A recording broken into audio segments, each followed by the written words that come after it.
meeting today. We have, in addition to the Commissioners' Workshop meeting, we are going to open with a public hearing in regards to the, some items for Community Development Block Grant Program, and Chris Rafferty is here with the Housing and Redevelopment Authority to provide the information for us. So Chris, if you were ready, you can proceed at your interest. Thank you. Good morning, Commissioners. Back in late fall, the county was notified by the U.S. Department of Housing and Development of a Phase 2 funding of Community Development Block Grant COVID funding. The county was eligible to receive approximately $1.2 million of CDBG COVID funds. We put out an application to the community back in December with the January 15th due date. The county received applications requesting roughly $1.5 million.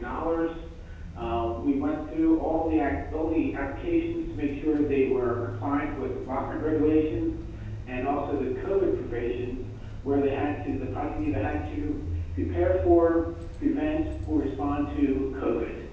After reviewing those activities, we determined which projects were eligible and fundable for assistance, and then met the general goals of the block grant and the COVID funding. Our recommendation to the commissioners was to provide funding to KDIG for a small business grant program, primarily focused on the hospitality industry. The grants would be up to $10,000 for working capital for businesses that had fewer, 25 or fewer employees. Next, we recommended an activity that would provide, we have housing units for the homeless, the people that have become homeless as a result of COVID. Then we recommended providing funding the Salvation Army's program called My Brother's Table. This provides meals, displaced, homeless, and low-income children through their My Brother's Tables program. Next, we recommended providing emergency housing and utility assistance to New Hope Ministries. They provide mortgage rental assistance as well as utility payments to eligible households. Then we recommended funding Community Cares. That's a family shelter. It's a non-congregate facility, and that shelter would be for families. And that facility is located in Shippensburg. And finally, provided a recommendation to provide funds for program administration, comply with all the state and federal requirements related to this funding source. We advertised our proposed action plan and had a 5-day comment period, in which time we did not receive any public comments. So Commissioners, that's the all the information related to this request. Okay, questions? Okay, Chris doesn't appear we have any questions. This is a public hearing, so the opportunity for any public comment is also made available. Do we have anyone online? Okay, that being the case, we'll, with appropriate action, we'll adjourn the meeting and the workshop. Do we have a motion to adjourn the public hearing? Move to approve, or move to adjourn the public meeting. Okay, we stand adjourned. At this point, I'll turn proceedings over to the Chief Clerk for the workshop. Good morning, Commissioners, and good morning, everyone, and welcome to the March 4, 2021 Cumberland County Commissioners Virtual Workshop Meeting. Please stand and join me for the Pledge of Allegiance.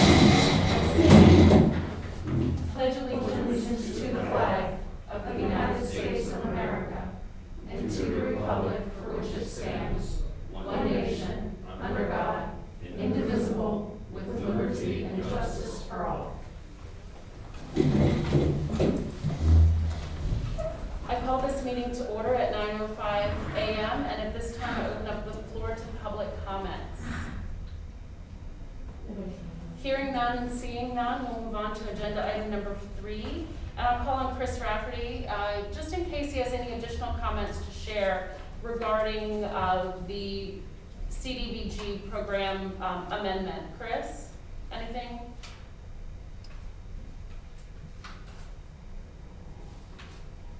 Okay, I'm going to take that as a no, and we'll move on to agenda item number 4, which is contracts and grants. There are no existing contracts, contract extensions, or addenda with no additional costs or increase to the county. So we'll move on to agenda item 4, Roman numeral 2, which consists of new contracts, vendor services grants, and contracts with increases or decreases to the county. And I'll start by calling on Christine Bowden to discuss aging and community services contracts. Christine? Good morning. The first contract, the Harrisburg area YMCA, is for the HRC program. Another source for them to do pass-through funds for outreach to consumers over the age of 60, and also to see if there are any PPE or supplies that older Americans need, such as computers and so forth. That's what the YMCA. The other two are senior center contracts, Leno Haven and East Pennsboro. These two contracts are amendments from the state to provide them with capital funding for projects, and also, again, for any COVID needs that they may have. Any questions for Christine? No. All right, thank you very much. The Conservation District has a contract on the agenda today. I'm calling Carl Goshorn to discuss. Carl? Good morning, all. The Conservation District seeking approval for a professional services contract for Ken Wolf.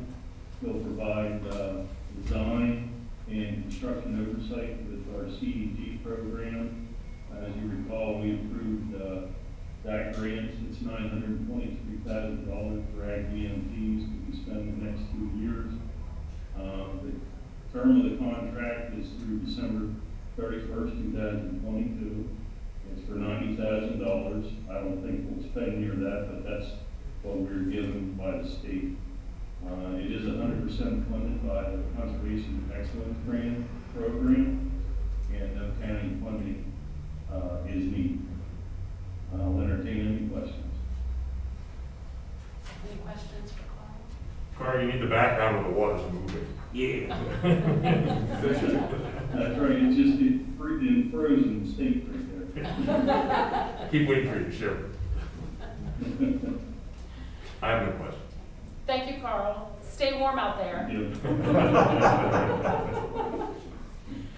I tease him every time I see that. It's going to get old at some point. It's a good but not background. old yet. Yeah, it's great.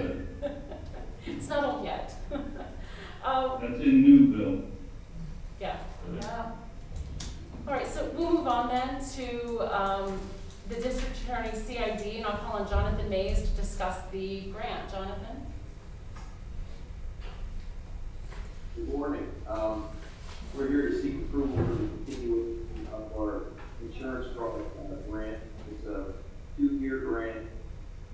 We've been receiving these funds since 1995 to conduct insurance fraud investigations. It fully funds 2 positions within my office, that are the detective and an analyst.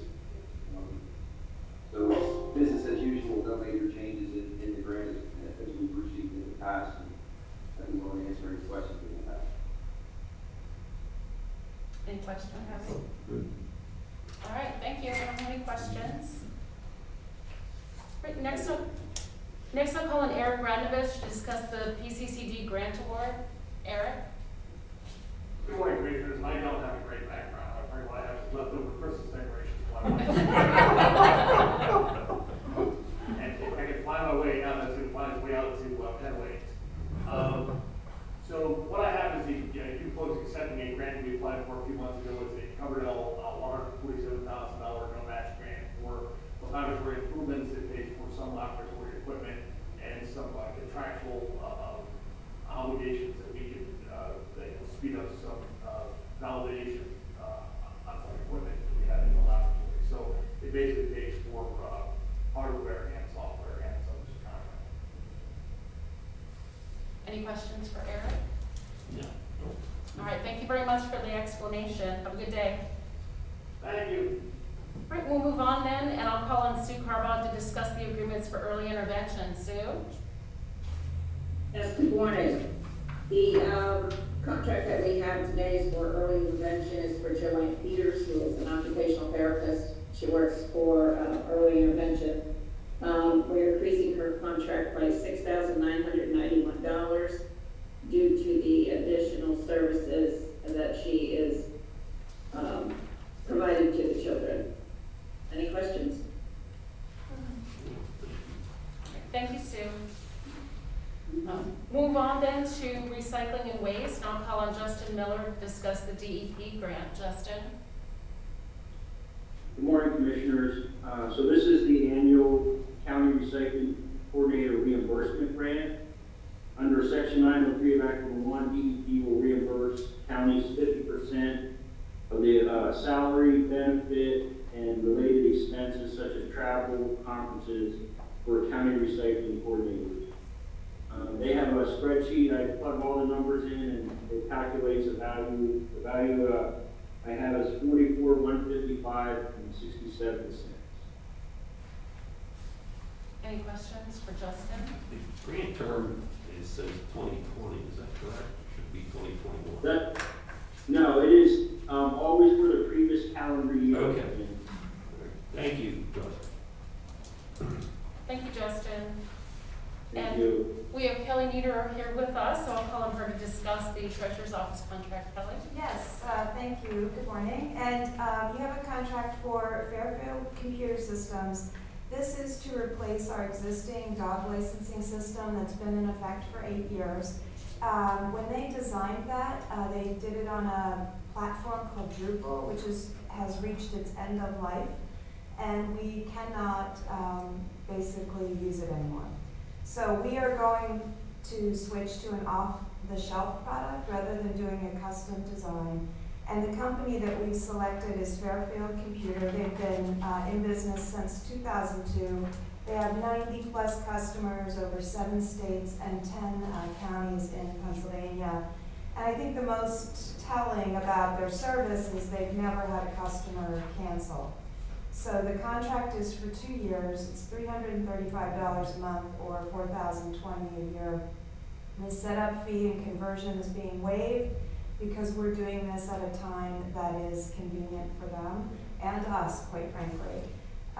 It is going to really simplify our world and give us, quite frankly, substantially better reporting. Just to illustrate that, the monthly report that we're doing for the Department of Ag takes someone about a day, and this will be completed at the press of a button. So it's really taking us where we need to be, quite frankly. Any other questions? Of course, we're working with IT to implement and make sure it meets all of the security measures, which we believe it does. Any questions? All right. Pretty, straightforward, self-explanatory. Thank you for the explanation. Always in. All right, we'll move on then to agenda item number 5, and I'll call on Keith Brenneman to discuss the engagement of Stevens and Lee. Solicitor Brenneman. Thank you. Good morning, Commissioners. This is a request for Monday for you to approve the engagement of Stevens and Lee for purposes of providing assistance to the county in any necessary relief before the zoning hearing board or the zoning officer at Middlesex Township with respect to the Claremont property. Is that meeting been set up yet? In front of the zoning hearing board? Yeah. No. No, it has not. Well, they meet monthly, correct? They do.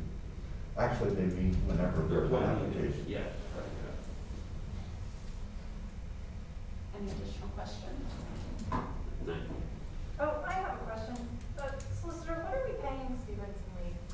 It depends on who will be providing the services, but it's on an hourly rate that ranges from $475 to $330, depending on who's going to be doing the service. And have they given an estimated total of what it will cost for their appearance? They have not, Okay. and I didn't ask them to only because I don't know if we know exactly what type of relief they're going to be requesting and Okay.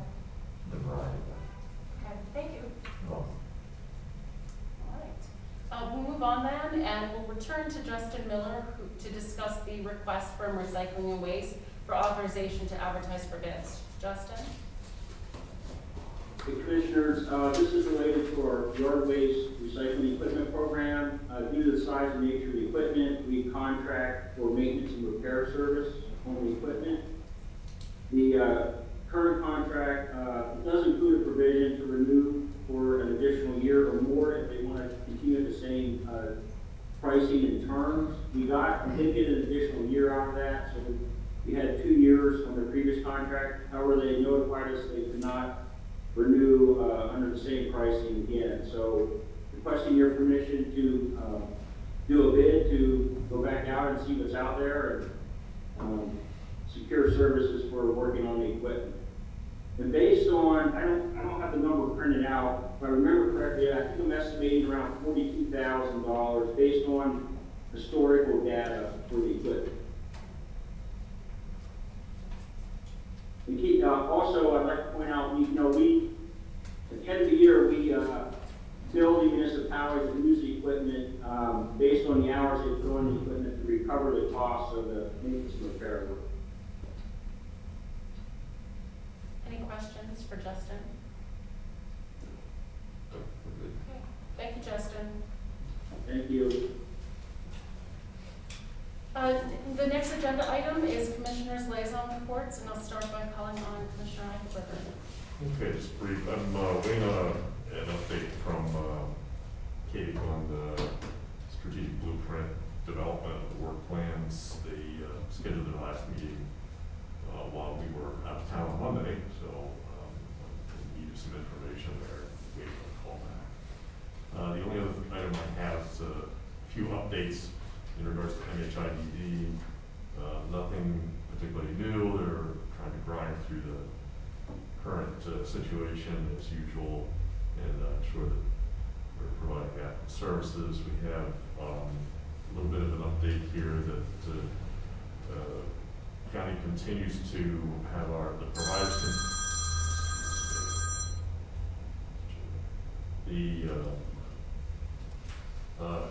agency providers are continuing to mostly provide service through remote means, but because of the improvement in the current situation, there are some providers who are starting to open up some of the programs, and CIT and fusion programs that CPAR runs are running with reduced capacity. We're going to start seeing more of that, I'm sure.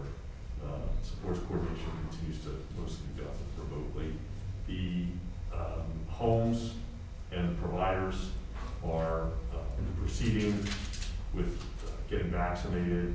That is, the state has arranged with various pharmacies to arrange for that. So all staff are the phase 1A component, so they are certainly eligible for vaccination now, and that seems to be proceeding without major steps. Obviously, good news, the more people get vaccinated, the better. The Project Search, of course, fourth session of that is underway to begin their rotation in January. Obviously, a challenging situation, but that is proceeding. Early intervention continues to be largely rendered through the teletherapy, teleintervention. Very challenging, of course. The referrals are now steady. We haven't been seeing substantial growth there. But also on the MH side, Borough of Mount Holly is continuing to work with our folks in getting training in regards to calls that they're on that involve substantial mental health issues. So that's certainly a vast need, and they're working on it. LTSR, of course, New Visions has now successfully hired all their mental personnel, so that service is continuing to improve. Complex cases continue to struggle adequately supporting the children and adolescents with complex needs, certainly due to the restraints put on interaction. So we'll continue to see some challenges there for a while. That's everything. you, Commissioner Eichelberger. Commissioner Bocci. Well, good morning, everyone. I will start by reminding everyone to use the Cumberland County Library System because it is a fantastic place. You can go in person now, you can use the library online, and it really is terrific. So let's start with Children and Youth Citizens Advisory Committee. I received communication from Representative Delozier on February 25th, where she had just had a committee hearing on the children and youth system in PA, and she had state, county, and judicial personnel, including one Cumberland County judge, who testified and talked to the committee. And she is planning on getting a hold of our human services department heads and having a meeting with them to talk about our challenges with children and youth. In addition, at 10 a.m. this morning, Annie Straight and Nikki McElwee will be visiting the Carlisle CAN group to talk about our challenges with housing some of the children in our children and youth system. So I think those are very positive things moving forward, and getting more people in that tribe I think will really and truly help that situation. Monday evening, I participated in a Clark Forum event on the election in 2020, and if you want to watch that, you can still see it on YouTube, but it was a bit of a raucous event. It was pretty interesting.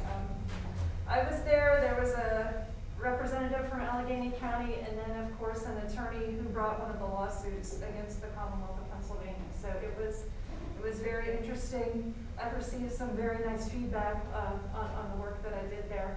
And finally, with HATS, the Harrisburg Area Transportation Study, that meeting was last Friday morning, and boy, right there in front of us, huge presentation on the proposed tolling of the I-83 bridge, and we really are going to have to keep an eye on that. I keep hearing a lot of different numbers on that. I keep hearing about how that has the potential to affect people from Cumberland County who use that bridge daily, and there's also conversations going on about what will happen with local traffic as people want to avoid that bridge that is being tolled. So those are all things to keep an eye on. That's all I have. Thank you. Okay, thank you, Commissioner Bocci. Commissioner DiFilippo. Thanks, Stacy. I have two updates. The last Housing and Redevelopment Authority meeting, multiple housing authorities have been meeting to discuss implementation of the Emergency Rental Assistance Program. And Mary Kuna has met with the Pennsylvania Manufactured Housing Authority to discuss upcoming rent relief program. On the redevelopment side, the Blighted Property Reinvestment Board approved new bylaws streamlining the blighted property process, and these bylaws will go into effect this month. A new process and application to administer Act 152 funds will be presented to the Board of Commissioners later this month, I believe. On the Aging Advisory Board, election of officers for 2021, we have as chairperson Donald Wood, vice chairperson Betty McGarrow, and secretary Patty Aguilera. The ombudsman and protective service employees have been moved to the 1A phase for vaccinations, and the agency continues to get calls from families regarding elderly loved ones and how they are to get the vaccine. Also, the Department of Aging is recommending that all area agencies become affiliated with an HIE, which is an acronym for Health Information Exchange. Several agencies have already joined. It's a grant. There is a grant that will expire this year that provides for the HIEs to enroll area agencies at no cost for startup. There are very strict rules regarding HIPAA, also known as HIPAA, but an example of how well this program would be beneficial would be, for example, if a home delivered meals driver does not get a response when delivering the meal, the care manager would access the HIE to determine if they have been admitted or seen in a hospital ER before calling contacts. Consumers are able to opt out, but must understand that this would opt them out from all other healthcare providers sharing information too. This program will also help the assessors when doing their assessments. So, Keith, I think the MOU agreement either is or was at your office. Have you seen this? Honestly, I may have, I just don't recall. Yeah, but, and that's all I have. I would like to report that executive sessions were held on February 22nd, 2021 at 2:30 p.m.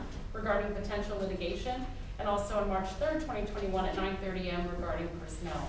Is there any additional business that needs to come before the board today? Hearing none, we will adjourn.